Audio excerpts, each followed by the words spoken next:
Hello mga bossing, welcome back to my channel. Kayo po ba mga bossing ko isa sa mga mananaya at na-issue po mga bossing ko na manalo ng limpak-limpak na salapi? Masabi ko lamang po mga bossing ko, ito po ay kung talagang ukol ay bubukol, huwag niyong karirin ang pagtaya-taya dahil ang panalo po dyan yung tinatayaan niyo mga bossing. At ito po mga bossing, kung ukol ay bubukol, kapag hindi nyo type na tumaya, huwag po kayong tataya mga bossing. Pero kapag parang ikaw ay gusto mo at kinakabahan ka, sundin ang inyong kalooban dahil sinasabi ng inyong kalooban na maaaring ikaw ay manalo. Ngayon, kaya pag ganyan ang sitwasyon, kinontra nyo po siya, tapos hindi pa rin kayo tumaya mga bossing, nako, at tapos bilang nakalabas, ay sayang naman. Ngayon pa mga bossing, lahat ng mga mananaya ay may kanya-kanya mga pampaswerte. May tuturo po ako sa inyo pa mga bossing. Kailangan lamang po natin ng lapis. Ang lapis ay nagmula sa kalikasan, nagmula sa punong kahoy, ang dulot nito ay swerte. Ganun din po mga bossing ko ang papel, nagmula rin po ito sa kalikasan, ang dulot niyan ay swerte. At syempre, ang ating pong dahon ng laurel na nagmula po sa kalikasan, ang dulot ay swerte. Isulat nyo po sa dahon ng laurel ang numero na tinatayaan ninyo. Kagaya nito, ang nakasulat po dito mga bossing ko, ay numero na paborito ko. Yan, 7. Tapos mga bossing ko, ang edad ng aking anak na bunso ay G's or 10.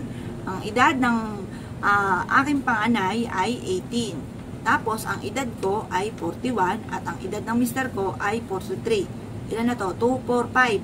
5 mga bossing. Ngayon pa mga bossing, pumili pa kayo ng isa pang numero na paborito nyo or kaya tayaan nyo yung mga edad ng mga anak ninyo or at saka ng mister ninyo or ng misis po ninyo. Tapos yung mga paborito nyo numero, yung mga kombinasyon. Ngayon pa mga bossing, syempre, sulat ko dito 5. Yan, mga paborito kong numero. Ayan, di 7, 10, 18, 41, 43 at saka 5. Tapos, mananalo ako ng jackpot. Yan. Yan pa mga bossing. Pagtapos, ilagay nyo po ito, mga bossing ko, ang ating dahon ng laurel. Pagkatapos mga bossing, painitan nyo muna ito sa sinag ng araw yan hanggang alas 8. Makalipas ang alas 8 ng umaga, pero lagyan nyo ito ng kahit mga 5 minutes.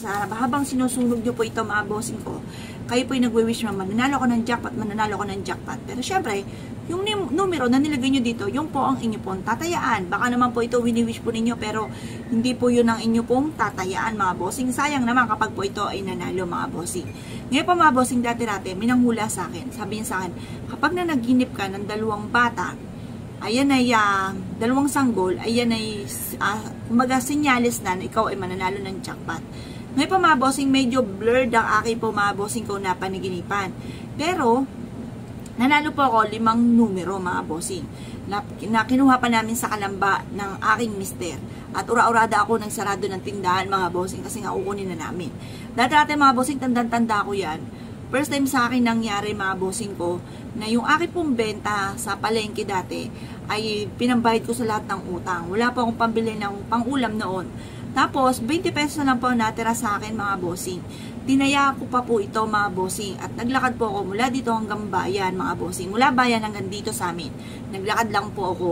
Pagkatapos pagdating po dito, sabi ng mister ko, daw makapasada ng tricycle kasi namamasada po ang mister ko ng tricycle. Ngayon pa mga bossing, ay sabi ko, bakit? May sira daw. Wala akong pambili mga bossing ko nung sinasabi niyang sira. Sabi ko, wala kang benta, naglakad nga lang ako. Tapos pa mga bossing ko, kinagabihan, nag-away nga po ko ng mister ko. Kinagabihan, nang nakatulog na po ako, nanaginip po ako ng bata, pero hindi po siya clear na clear. Tapos pa mga bossing, magbukas na ulit ako ng pwesto sa palengke dati, mga bossing. Maliit pa yung anak kong panganay mga bossing. Ngayon pa mga bossing, nagbukas na ako. Tapos, nakahiram ako ng dyaryo sa katapat ko, mga bossing.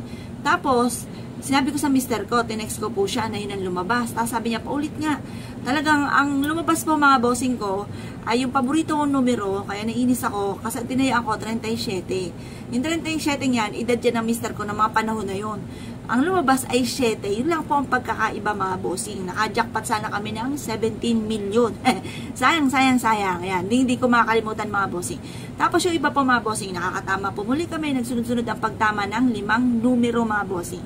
Kaya lang, yun ang hindi ko nakalimutan kasi may istorya nga po na first time ako naglakad mula palengke hanggang dito sa amin mga bossing. Tapos, parang tanda ko parada pa ng Santo Niño, yung panahon na yun mga bossing, ang dami-daming tao. Ngayon pa mga bossing, yun, hindi ko siya makalimutan. At yun nga po mga bossing ko, subukan nyo rin po ito mga bossing kasi minsan may ginagawa ako. Halimbawa, bilang 7 mga bossing. Halimbawa, ngayon, lumabas ngayon, magbibilang ako ng 7, parang 1 week. Tapos, nirarambol ko lang po mga bossing ko yung mga lumabas na sumunod. Tapos, minimix ko lang po yung iba kong mga combination at nakakatama ako ng 5 numero. Pag 5 numero mga bossing, medyo malaki yan, mga 20,000. Pag minsan naman po mga bossing, dati hindi ko lang siya kinarir, nakakaapat ako, 1,000 a day. Lahat po, tapos bibili ulit ako mga bossing, tapos ako po mga bossing kay tataya ulit, mga isa lamang 20 pesos, tapos nakapanalo ko ng 1,000, 4 na numero mga bossing yan. Na-share ko lamang. Ganoon na madalas kong ginagawa bilang 7. Halimbawa ngayon, labas ngayon ganito ang labas. Pagtas magbibilang ako ng 7 parang good for 1 week, tapos nirarambol-rambol ko po siya.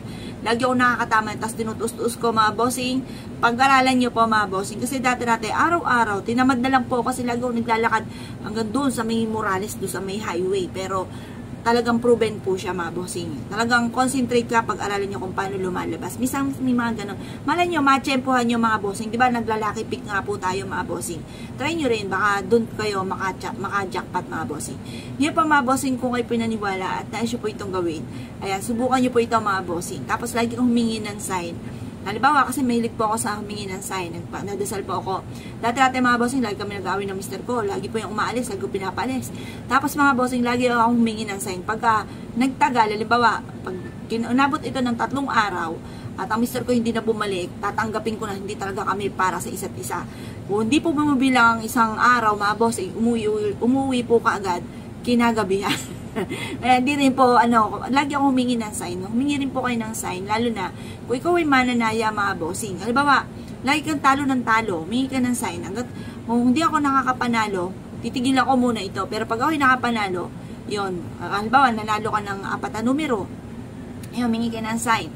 Pag ako ay nakaka-4 na numero, tataya ulit ako. Pero pag hindi, magpahinga po muna kayo mga bossing. Kasi kapag mentras kinakarir, mentras po siyang hindi nakakalabas mga bossing. Kaya mas maina mga bossing ko, yung gustong-gusto nyo po talaga yung numero na inyo pong tinatayaan mga bossing. Kaya kung kayo pinaniniwala mga bossing, subukan nyo na po ito sa pamamagitan ng inyo pong lucky number. At ganoon din po na isinulat sa daon ng laurel, focus ka lamang, i-wish na po na kayo po'y makatama ng jackpot mga bossing para makabili na po kayo mga bossing. Pero kailangan nasa isipan nyo na or nakalista na ang mga gagawin po ninyo kapag po kayo ay nakatama. Meron ako kakilala dati, hindi siya mahirap mga bossing, may kaya po sila. Pero nung nanalo po sila mga bossing, nagpanik sila at hindi malaman kung paano uubusin ang pera. Hanggang ending, nauwi sa lahat sa wala mga bossing. Kumbaga, dati hindi naman sila mahirap, yun, naano po sila mga bossing. Kaya kailangan, kung ikaw talaga gusto makapanalo, nakaano ka na kung ano po yung mga dapat mong gawin para hindi mauwi sa wala. Ngayon pa mga bossing, kung pininiwala mga bossing, asya, good luck po sa po lahat.